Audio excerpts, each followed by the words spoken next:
ये महामारी कोविड-19 जो कि कोरोना वायरस के नाम से जानी जाती है, इसकी शुरुआत चाइना के वुहान से हुई थी और फैलते फैलते पूरे विश्व में फैल गई, जिसके चलते 22 मार्च 2020 को हमारे भारत में जनता कर्फ्यू का पालन किया गया और फिर पता चला कि कुल 500 केसेस हमारे देश में पाया गया है।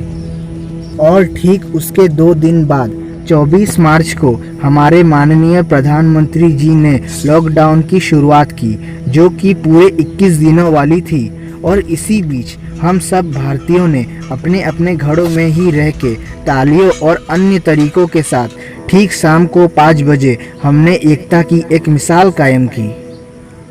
फिर इसी बीच कुछ दिनों बाद फिर एक बार मोदी सरकार ने देश की परिस्थितियों को ध्यान में रखते हुए लॉकडाउन 2.0 की घोषणा की, जो कि 15 अप्रैल से 3 मई तक वाली थी, जिसमें हमने फिर एक बार इस महामारी नामक अंधेरे को दूर करने के लिए अपने अपने घरों में दिए जलाए। लेकिन अफसोस, बदकिस्मती से दिल्ली में हमारे ही कुछ भाइयों की मूर्खता की वजह से ये केसेस और दुगनी तरीकों से बढ़ती गई, जिसके चलते लॉकडाउन 3.0 की अनाउंसमेंट हो गई, जो कि 2 हफ्तों वाली थी। इसे देखते हुए हमारे देश को 3 जोन में रेड, ऑरेंज, ग्रीन में डिवाइड कर दिया गया।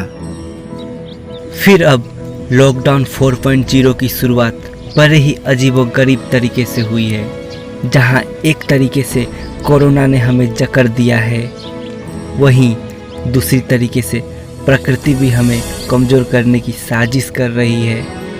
कहीं भूकंप, कहीं आंधी तूफान और कहीं पानी ला रही है। पर हम भी उसी परमात्मा की संतान हैं, इतनी जल्दी हार नहीं मान सकते।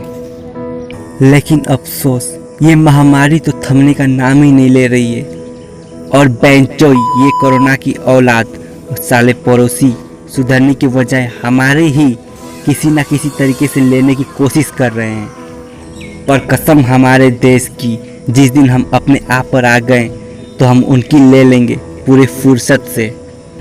और कहते हैं ना, जब जब धरती पर पाप भरा है तब तब इसे रोकने के लिए स्वयं भगवान को आना पड़ा है। और इस मुश्किल घड़ी में हमें इस महामारी से बचाने के लिए हमारे डॉक्टर्स और सेना ने कोई कसर नहीं छोड़ी है। ये प्यार और सम्मान के हकदार हैं, हमें इन पर गर्व है। हमें अपनी सुरक्षा स्वयं करनी होगी। सोशल डिस्टेंसिंग, मास्क और सैनिटाइजर का यूज बरकरार करते हुए, क्योंकि हमने ताली बजाकर और दिए जलाकर अपने सरकार का समर्थन किया और इसी बीच हमें बहुत सारी छूट भी मिली। फिर से हमने इसे इस प्रकार लिया कि मानो कोई कोरोना है ही नहीं। पर बात सिर्फ मेरी और आपकी नहीं, पूरे देश की है। हम ये भूल रहे हैं कि अब तक करीब 1.5 लाख लोग इससे संक्रमित हो चुके हैं। फिर हमारी अर्थव्यवस्था भी दिन प्रतिदिन घटती जा रही है। तो आखिर में हम यही कहेंगे कि ये जो कोरोना है, ये ना अमीर देखती है, ना गरीब देखती है, ना जाति देखती है, ना धर्म देखती है, ना बच्चे ना बूढ़े। बस इसीलिए सुरक्षित रहे, घर पे रहे और अपने सरकार का साथ दें। Stay home, stay safe. Thank you so much.